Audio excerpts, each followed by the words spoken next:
Oh my goodness, this has to be the most grandiose form of port begging I've ever seen in my entire life.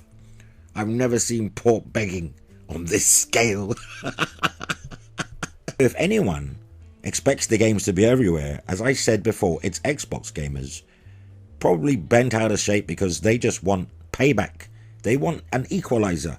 If Sony decides to put the games onto Xbox in the way that Xbox is putting its games onto PlayStation, they'll feel like they've won something, like they've been vindicated. Alright everybody, welcome back to another Xvault gaming video. Xvault here, and today we're going to go over your next dose of the Salty Batch files. And what we're going over here essentially is, again, the theme of exclusives. We're going to have some good receipts holding them accountable for the current things that they're saying, and in regards to how their narrative, goalposts shifting, and all that stuff is working out. So without further ado, let's go ahead and jump to it.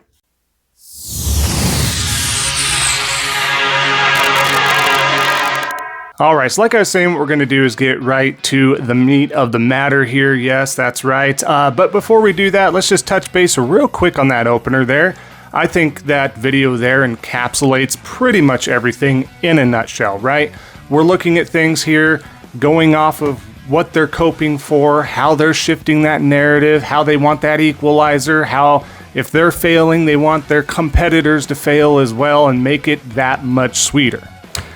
A bunch of delusion as usual. However, let's get over to our first example here. A couple video examples in regards to good old Destin Legary, yes, formerly of IGN fame, formerly of not really holding himself accountable too much, but let's see what he's talking about in regards to exclusives right now. Here you go. Exclusives are bad. Exclusives are not pro-consumer at all. If you're an Xbox gamer, do you want to play Final Fantasy or not? Would it be better for Xbox gamers if Final Fantasy VII was also on Xbox, or Final Fantasy XVI? Spoilers, the answer is yes. Console exclusives aren't pro-consumer. Alright, so like we can see, it looks like he's not a big fan of exclusives anymore. Is it because Microsoft had to shift and change things because they basically lost the console war? I think so, but let's have some of that video proof to back that up. Here's a previous video from Destin Legary himself. Here you go. Yeah, Xbox bought Bethesda, so if they want to make those games exclusive, that's totally fine. And I'm actually not against exclusives, period. I'm not against Final Fantasy being released on the PlayStation 5. I'm not against games exclusively releasing on one platform. The thought is releasing on the PS5 and Xbox equals more money. But consider this. Consider how valuable each conversion to the Xbox ecosystem is going to be. You're talking about Xbox Live, you're talking about hardware sales, Game Pass. You make one person an Xbox fan, it's so much more valuable than just selling one more game on a second platform, right? I think that we see a future where there are a lot of Bethesda games exclusively on the Xbox family of consoles. For a long time, Microsoft and Xbox fans have been hearing there's no exclusives on your console. The PlayStation has The Last of Us. We have Spider-Man. We have God of War. Fantastic games. Well, Xbox is answering back. You think they're just going to sit around and continue to hear that narrative that they don't have console exclusives forever? No. And that competition is going to be good for all of us at the end of the day. My oh my. How the narrative has changed, right? I cannot accept that kind of behavior. I really can't, because, again, this is a gentleman right now that sits there and has different pay scales on his channel. Pretty lucrative, too, as you can see, right? But for what? He can't hold himself accountable. He can't hold himself to his own truths. He can't hold his own ground, his own beliefs, right? He just doesn't do that. So the fact that he believes so heartily in exclusives, what changed? I will tell you right now, again, shoe other foot, PlayStation doing what Xbox has been doing this past like 5-6 years, I would still say the same tune. What is PlayStation doing? I think exclusives matter, blah, blah, blah. Yes, people can argue they're anti-consumer. I have a rebuttal against that. People don't want to hear it. Fingers in the ear is what they do when I come out with any facts stating why they are pro-consumer or why they are needed in the industry and stuff like that. But like the opener video stated, this, it kind of touches upon all that as well, right? But it's just a really sad state of affairs. He was so in to making exclusives a thing, and that every console and every platform needed their exclusives. But once Xbox had to pivot, once Xbox failed as a whole, they had to change their narratives to keep their sheep happy, to keep their fan base happy, so they would continue to support his different tiers, his different super chats, stuff like that. Do we not see how this works? Even the sheeps that come across this video for Destin Legary and others like that, do you not see how you're being played? Do you not see how you're being played? Just take a step back, maybe look in the mirror, look at the whole consensus, right? Just some word of advice there. But that being said, let's get on to some picture examples here, right? The first one, we've got a lot of port begging. Like I said, this is the extravagant port begging. Let's start with Jez, because Jez is featured pretty often anymore as well. Jez stating here, he had this poll, what back catalog PlayStation game from these would you like to see hit Xbox next after Hellblade 2? He has Last of Us, Days Gone, Returnal, and of course Ghost of Tsushima. I think if Spider-Man was in this poll like he's had in a previous poll recently, that would have been the front runner, because that is the biggest port begging piece right now. But, Ghost of Tsushima falling right behind that, it looks like. So, it's another form of port begging right here. Just this hype. Why would you do this? You have a ton of followers. Instead of being honest, we're doing hyperboles, we're doing fake narratives, all that stuff. We have no indication that single-player games are going to Xbox, especially anytime soon. Xbox is a full-on third-party publisher at this point. Make of it what you will. But as we continue on for more Jez examples here, right? Now, obviously, we shared this before, but we have Days Gone on Xbox confirmed, and his retort from Ben Studio. He came back under that thread later on, of course, and said, I was just kidding, it was satire. And of course, a lot of his followers like, it was just satire, he didn't actually think that. Please. If he didn't think that, why would he have the previous poll of other stuff up there as well? So, he's trying to port beg, he's trying to entice, poke the bear, use the stick, all that sort of stuff there. But in conjunction with that, here's another little piece written here from Windows Central. As you can see, Microsoft just became the biggest company on Earth. They are likely to overtake Tencent in the coming years for revenue. They will be a gigantic third-party developer on the back of games like Call of Duty and Minecraft, which are historically, and rightfully so, third-party. Why do we need to throw in Sea of Thieves and Hi-Fi Rush and whatever else on top of it, when Xbox customers know without a doubt they're not going to see any benefits from this? We're not going to get Mario or God of War on Xbox, and we're repeatedly told that Xbox is profitable and Xbox Game Pass is a viable business. Yeah, I gotta stop myself from saying something I shouldn't there. We were told during the FTC hearings that Xbox games are more accessible than ever owing to cloud and PC gaming access. Is it not enough? If not, Microsoft needs to come clean about it. If the customers don't matter, that's fine too, but admit it. Don't try to curate a fandom and then be confused as to why there's backlash when you're making moves that will potentially harm the viability of their investments in your platform. Launching games on other consoles could weaken the Xbox platform, according to Corden. If Xbox has no console exclusives, if Xbox begins giving up or begins creating an inconsistent world where you can expect to see games like Hi-Fi Rush or Sea of Thieves on the other platforms at some point, it devalues heavily the entire Xbox proposition. Again, obviously, this was made in the past here at this point in time, right? Not too long ago.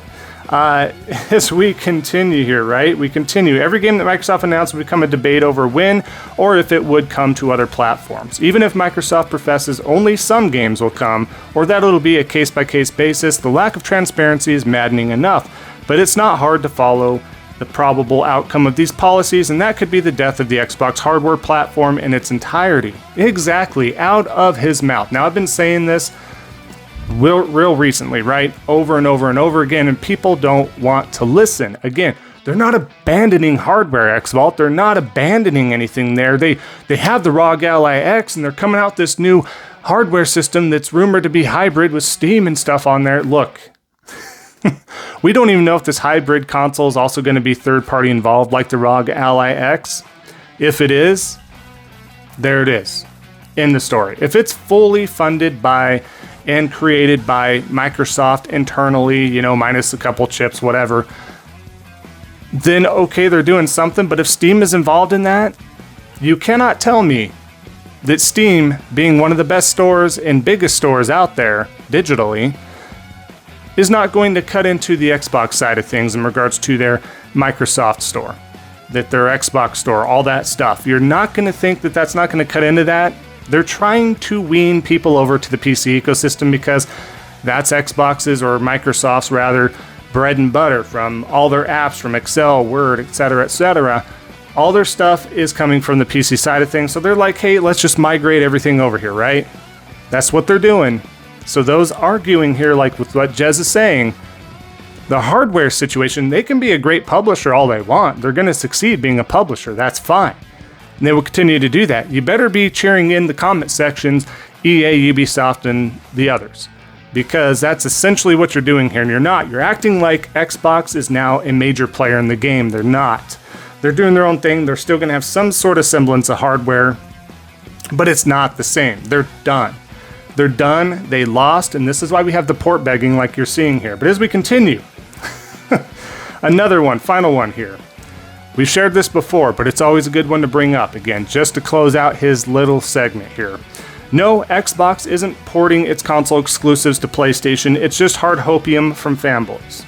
And again, he came out much later and tried to act like this was also in satire, that he didn't mean it, or whatever the case is. It's just sad. It's sad to see. It's a sad state of affairs. There's no other way to break it down. But now they're port begging. Now they want that equalizer, like the opening video said, right? They want Sony to fail like Xbox has failed, right? If they do that, then you know what? We can dust our hands off. We can wash our hands of it. Whatever the case is, it's done. It doesn't matter that Xbox lost the console war to them, even though Boomstick recently is trying to state that Xbox won the console war because they did some sort of 4D chess, which is absolutely asinine. Anybody that follows that alfalfa is an idiot, so sorry to say, but don't follow that crap. But again, this world of delusion really needs to be studied.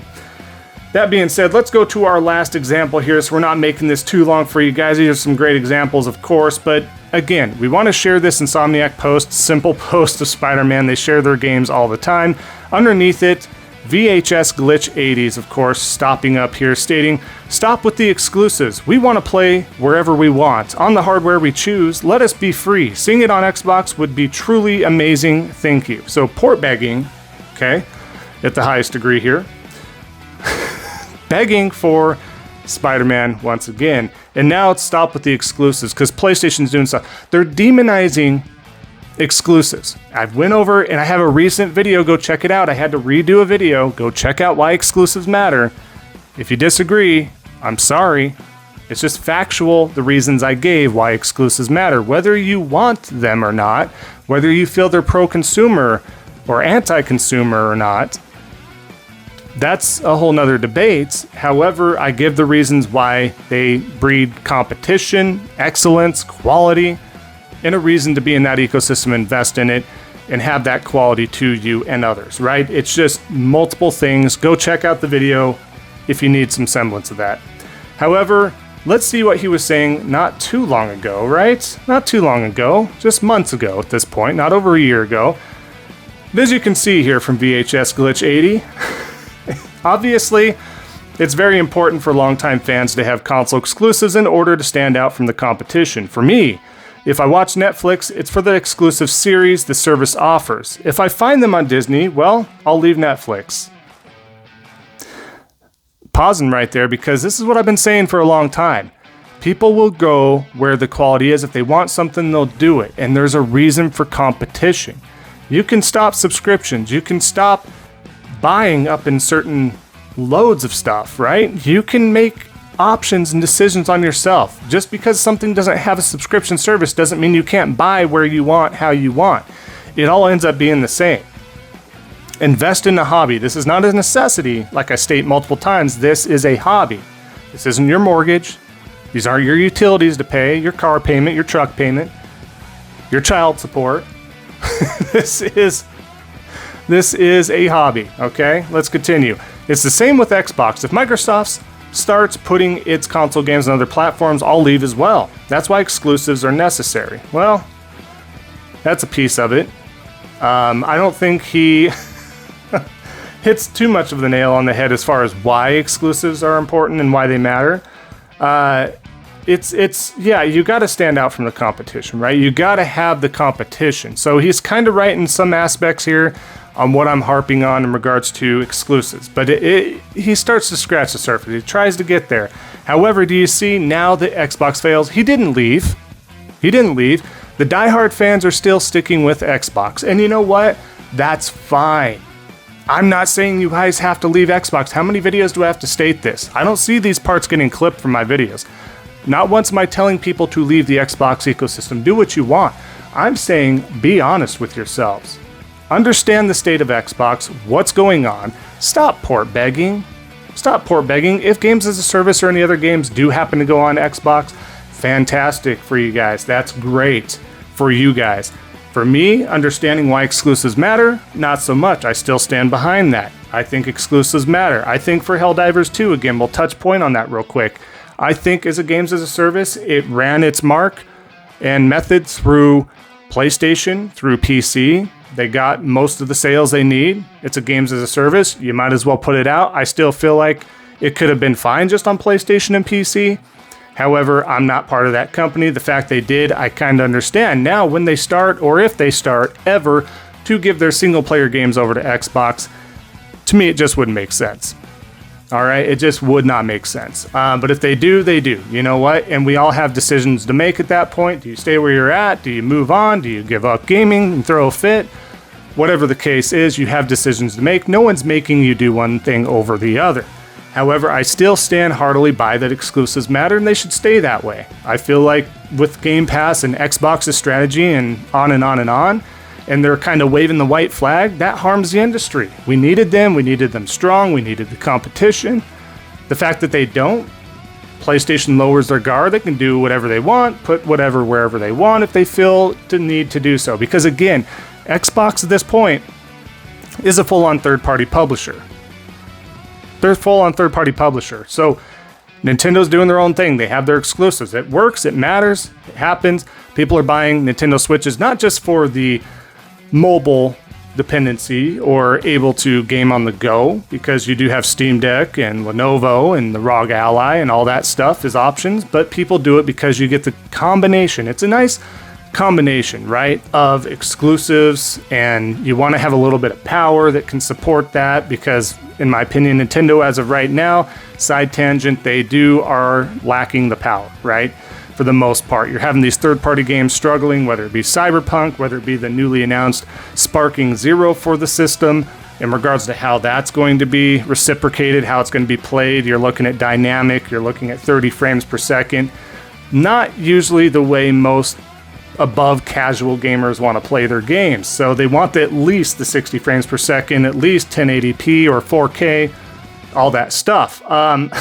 So that's just a quick side tangent, but it's ultimately a mix of things, right? You got to have a good balance. You got to have all that there. But ultimately, in a closing statement here, the exclusives matter. Xbox fanboys and the shills and the grifters and the like are coping.